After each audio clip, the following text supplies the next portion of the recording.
place that we're able to go into, we see kids change their mind, want to change how they live, want to change how they treat themselves or treat someone else. It's absolutely amazing what Rachel's story has been able to accomplish. If you'd told our family all this 10 or 11 years ago, we couldn't have believed it. School shootings have been stopped because of this program. Kids have handed us their hit list. Gangs have reconciled on the gym floor. We've had so much positive response for the kids, just saying, please keep telling every kid in America this story, because if it's changed my life, it will change their life too. I thought that it was just going to be another run-of-the-mill program, just an average program that you come away and really hate. I almost didn't come to it today because I feel that it was never going to help me and that it wasn't really worth coming to. But then I came here and I watched it, and I came away hating it for a different reason, because I couldn't find something to hate about it. Everything I heard hit the nail right on the head with my life. And it made me feel. I can't stand to feel.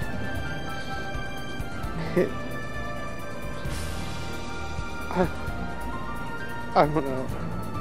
It's just touched me in so many ways. And I don't know where to begin with it.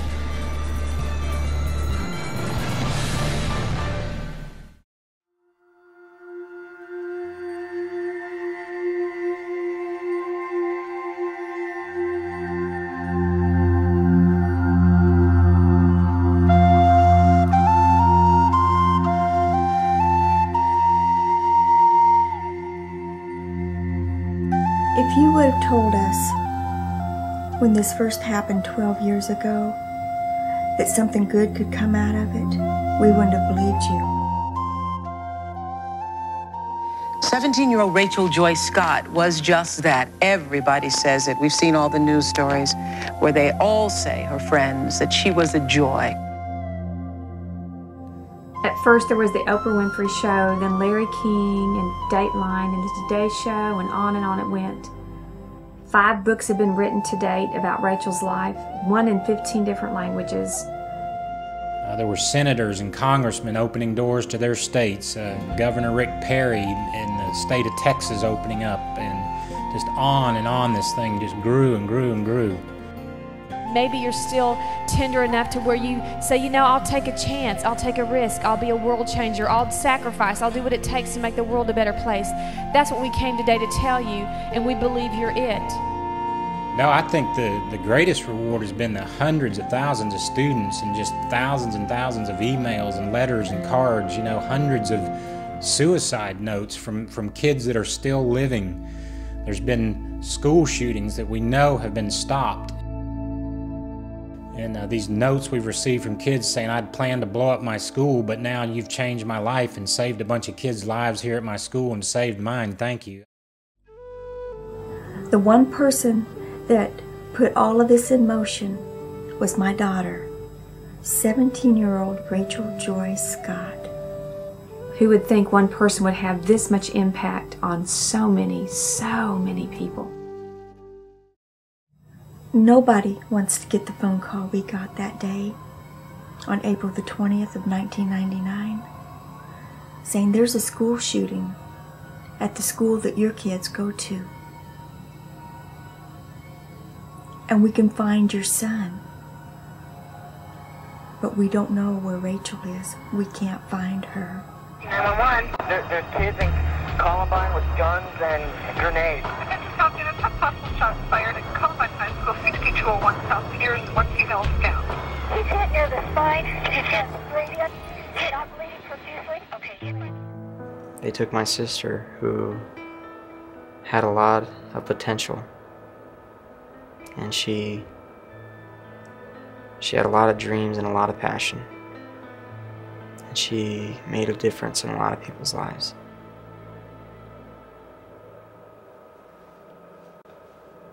and they killed her.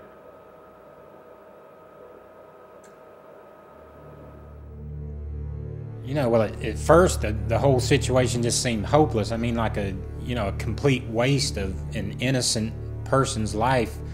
But then we start, getting these calls and these letters from these friends and classmates of Rachel's, and they start telling us these stories about how Rachel was changing people's lives. Well, I think of Rachel's friend, Mark Bodiford, this tattooed guy that grew up on the streets of Denver in crack houses, and I mean, they're as different as night and day, Rachel and Mark. But that didn't stop Rachel from valuing Mark. It didn't stop Rachel from loving Mark. Thank her, for caring for me so much. And like the last page of that notebook, that we had, talks about just how much she loved me and how much of an incredible person I am. And nobody tells me those kind of things. And I just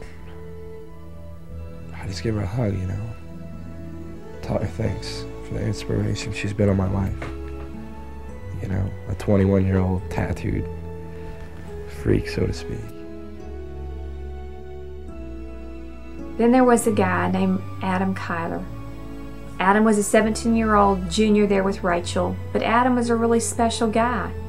He had a long, disfigured face. He had a speech impediment, and the kids at school, they mocked him.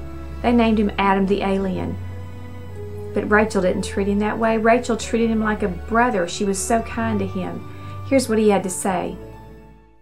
So Rachel always came up and talked to me. She was the nicest person that I ever had in the high school. She was really nice. Every time that something was wrong, like if I was sad or something, she would come up and talk to me or ask me what was wrong, and I would tell her. And then she would give me things to do to help me deal with that. It makes me feel sad. I mean, she's not there, and if anything happens, I can't talk to anybody because nobody else will want to talk to me. Because no one would talk to me before, so why would they talk to me now?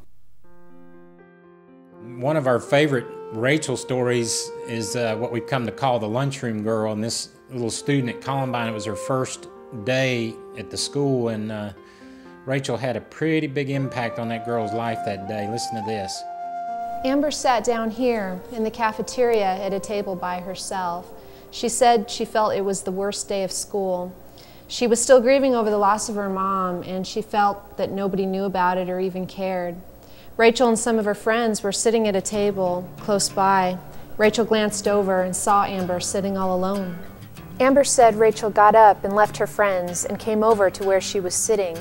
Rachel introduced herself and then invited Amber to come and sit with her and her friends for lunch. Amber said that she was a little shy, and so she told her, "No, I'm okay," even though she really did want to sit with them. Rachel saw right through it, though. Amber said that Rachel got up, got her friends, and dragged them over to the table where Amber was sitting.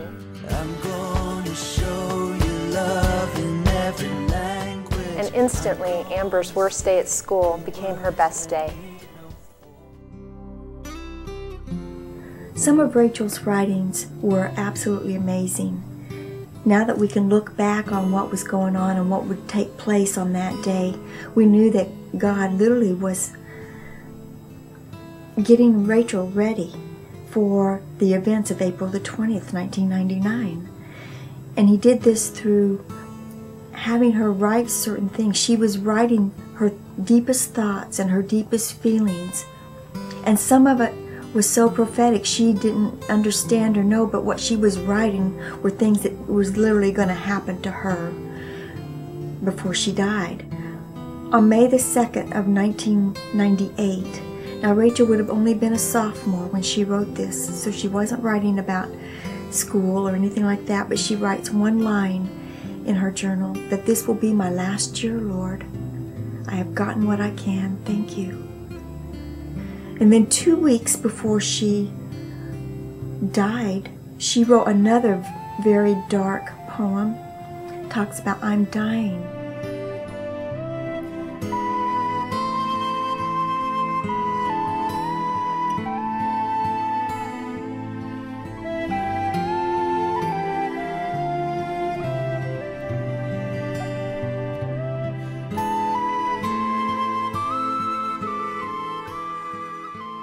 One of the most powerful things Rachel left behind that the family discovered was this picture of a rose bleeding drops of blood that she drew just moments before she was killed. And one of her friends, Sarah Zola, and the teacher, the last class that Rachel would ever attend, actually saw Rachel drawing this and talked to Rachel about this picture and what it meant. On April 20th, 1999, the day that Rachel died, approximately 10 minutes before the end of the class period, I saw her drawing and I asked her about it. And she said to me, "Well, Mrs. Carruthers, it's not finished, but I was inspired to draw this." And I said, "Rachel, it's absolutely amazing. Would you explain it?" And she said, "Well, it's just my tears.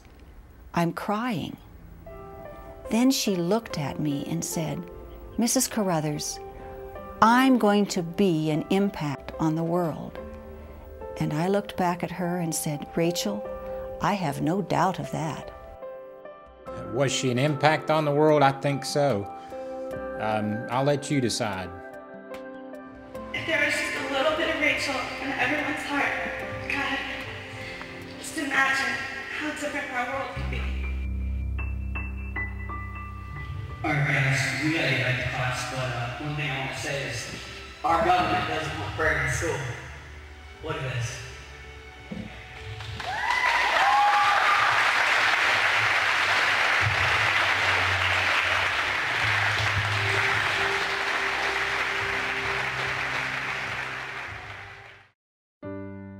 What did she draw? The last picture that day, well, it was kind of a theme. Rachel had drawn these roses over and over again. Now, the rose is our national flower, which is important to this drawing, and she'd drawn it on notebooks and in journals, many times growing out of a Columbine flower, Columbine being the state flower of Colorado, of course, in the name of the school.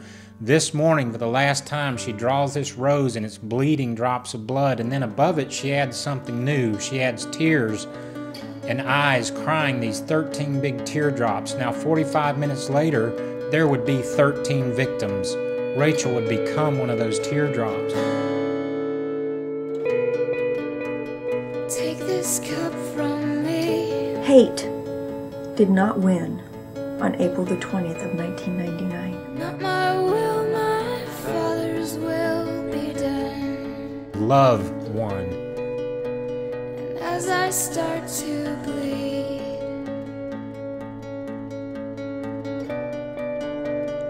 I long for